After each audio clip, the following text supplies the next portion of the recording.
Kia did something right with the EV6, but after a few years on the market, what do you do with it? Well, you give it a facelift. And in this review, I'm going to review the Kia EV6 facelift. I'm going to highlight all the changes and of course talk about what future does the EV6 have. A facelift, what does that mean? Well, there are of course outside changes, exterior changes, interior changes, and changes to the components. And speaking of the changes to the outside, you have this new light signature. And it's meant to look more similar to the new EV9 and the EV3. So it goes much more aggressive, especially with this almost gray or nardo gray Audi paint. This looks really, really stunning. One new update is this rim. And this is the 20-inch, there's also a 19-inch that we'll show on the screen now. And I must say that Kia is nailing the rims right now. It's angular, but it just looks cool with the different black and light accents. Yeah, reduces the range, however, and I'll put up the range in this spec right now. In the back we also find this new rear headlight, 3D matrix style. I mean, is it enough to say it's a facelift? Well, let's say it's that. But while we're at the rear, we can talk about the charging. And opening this up, you can do it in several different ways. There's a button on the inside, but they're also using it manually. Charging, previously it was 238, now it's 259. And 10 to 80% should be done in just under 20 minutes. But the battery is now bigger than previously, 84 kilowatt hour now. Let's talk storage space. So this has 480 liters, which I think is on the lower side of the spectrum, but you do have a lot of space in the rear seats. So you do have to make choices when you design an electric car, especially one with a big battery. And you do notice it, especially with the wheelhouse that protrudes quite a lot into the rear compartment. But you do have a storage space in the front, a Frunk. In the regular rear-wheel drive you have 50 liters, in the all-wheel drive you have 20 liters, and we'll show that now. Welcome to the front compartment in the EV6. Well, it is actually underneath here. 20 liters in this all-wheel drive configuration doesn't give you anything basically, but you can fit some of your charging cable, and that is basically what you will have here, I think. But you have easily access to your fluids and everything, and that I think is the most important thing. They haven't hidden anything deep down in the engine compartment. Let's talk sitting in the rear, because being a bigger car you need to fit almost 5 people very comfortably. So one of my grievances with electric cars is that you hardly have any lower fire support. Luckily I do have some in this Kia EV6. Of course the seat is moved forward so you can see, but I do fit with my head on to the sides as well. And there's a decent choice of different materials to break the side here up a little bit. Sitting, the bench is quite good in the angle as well, and you do have a armrest with cup holders as well. A decent place to be in the end. Another important aspect is of course the infotainment system and the digital gauge cluster. Of course very similar in the EV9, which I reviewed, and I do like it. However, there are a lot of sub-menus and a lot of things to get to know.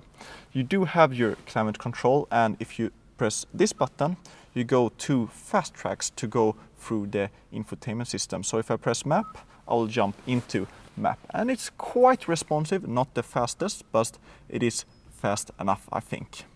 But if you need to cancel the active speed limit warning, you have quick buttons that you can press here, for example, which will do that. But that also makes the volume mute. So you have to put it up again. Those are just the small things that you get to know when you drive this car. There were a few complaints about it previously, one of them being the controls for the preheating of the battery. You can do that now. Let's see how quickly I can do that. Go through EV, I can go to settings maybe, and go to battery condition. Yeah, activate to preheat the temperature or preheat the battery. Before you couldn't do that, and you will not be able to do that in the non-facelifted EV6, but you can do that here. This car has a big battery, 84 kilowatt hour. Luckily, the suspension is very well calibrated. It is new as well. Would you be able to tell the difference between this and the previous EV6? Well, probably not. But it's worth mentioning that the facelifted EV6 has a very good suspension. Often electric cars are very stiff because of the high weight. This is not. This is very well calibrated, and it feels very good at driving on some higher speed, but also driving over potholes, a bit more broken roads. It handles that as well. It feels like a very mature car, a bigger car in how it behaves, that's for sure. And I mean, the steering, yes, it gives just enough feedback to not be completely dead. Thankfully, you have a very low center of gravity thanks to the batteries, so that helps with, you know, keeping everything stable. But it's, you know, a heavy car, and especially if you want to push it a little bit going through some corners, it's very understeery, especially on these, you know, winter tires, because we are in northern part of Europe. This is the GT line, so that gives you some more aggressive styling, but it's not a EV6 GT, which has just been announced, the next gen, that is. Since last reset, which was about 1,700 kilometers ago, which means that this car has basically driven for the entirety of the Swedish winter. It has consumed about 24 kilowatt hour per 100 kilometer. For my driving, let's see here, I've averaged about 21. So depending on where you're driving on the highway in the city, of course it will change, but historically, if you're driving this in winter, you will average about 24 kilowatt hour per 100 kilometer, which will give you about 300-350 kilometers of range real world. Going for the long range, and every single new car has the 84 kilowatt hour battery. There's no small battery anymore. It has 229 horsepower. This, the all-wheel drive, has 325. And depending on which driving mode you're in, the throttle response is of course very different. So if I'm in Eco now, it's very smooth. If I go over to normal, it's a little bit quicker. See some hesitation and then power is kicked in. In sport, it's more or less instant. But one worrisome thing, I think at least, is that when you release the throttle, there's a split millisecond that the throttle is still applied. But what impressed me the most with driving the EV6 is how much of an upscale product it feels like. Driving it, sitting in it, the qualities, the amount of screens and the tech, and the design. This feels like a more upscale product in the price category, but this, the all-wheel drive GT line option, is a bit on the higher side, of course. But then again, what car in that price category, as I talked about before, about 65,000 euros, is there on the market? It's a very fierce segment, this, and I think the facelifted EV6 has just made it to fight that much longer in this segment. Another great feature is that while you still have rear view mirrors, which are quite big, they haven't made them frameless to add a few kilometers of range. There is a camera underneath the rear view mirrors, so if I want to switch lane, there's a screen that comes on the digital gauge cluster to make me see the blind spot. Just a fantastic little detail that works very well.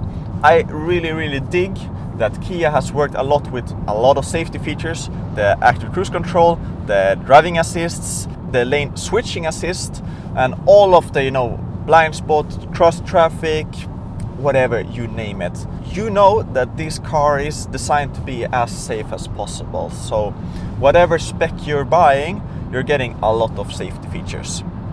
Yes, this GT line all-wheel drive, you know, panoramic sunroof is extremely expensive. Would I pay 65,000 euro for this top of the line? Yeah, probably not.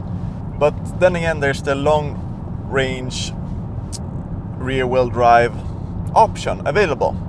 And that works as good as this, just a little bit less extra horsepower.